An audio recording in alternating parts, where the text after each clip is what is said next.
Back in 1890, this one book came out that basically defined the language of economics for the next 100 years. It was called Principles of Economics, and its author, Alfred Marshall, gave us the very tools we still use today to make sense of the wild world of money, business, and, well, what people want. Now, to really get Marshall, you got to picture the world he was living in.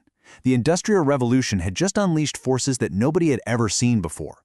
He called it a huge, untrained monster running wild.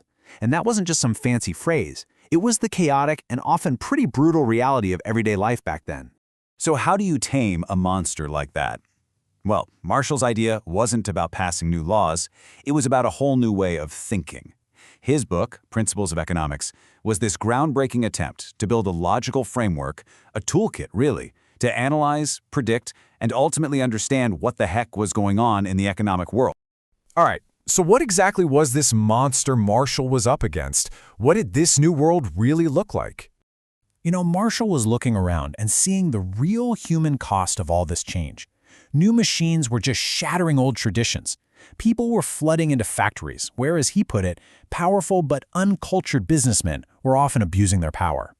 He wrote about kids being crushed by overwork and disease, a real sense that society was being degraded in these new industrial towns. But see, Marshall wasn't just trying to describe the mess. He was a scientist at heart. His goal was to take all the facts, figure out cause and effect, and build an actual science of economics to explain why all this was happening. To build this new science, Marshall had to start with a really fundamental question, one that sounds almost philosophical. How do you measure human desire? I mean, how do you put a number on pleasure or satisfaction?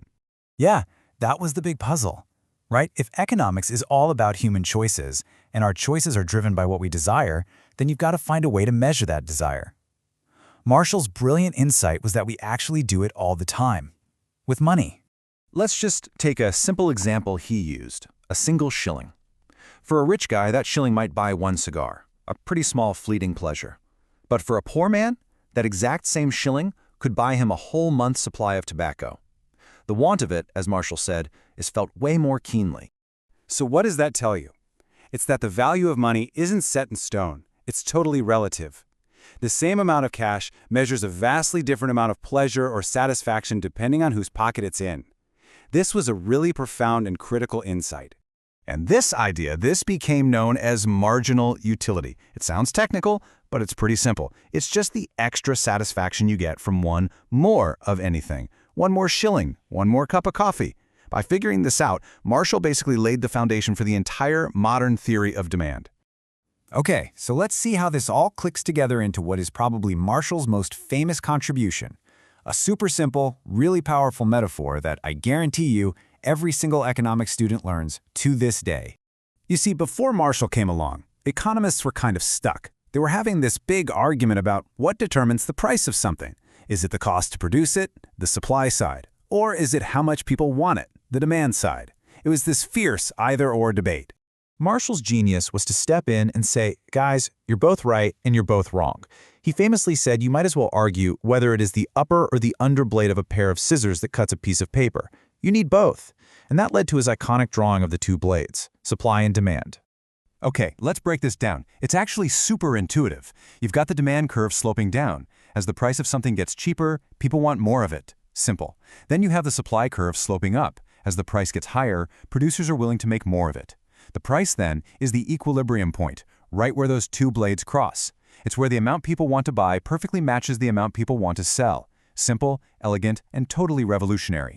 But here's the thing. Marshall didn't just think in simple graphs. He saw the economy on a much, much grander scale. Not as some static machine, but as something alive. Yeah, he used this really powerful biological analogy. For him, the economy was like a living organism.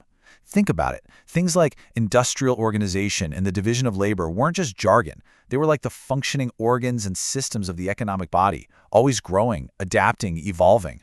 You couldn't just fix it with a wrench. It was a complex, living system.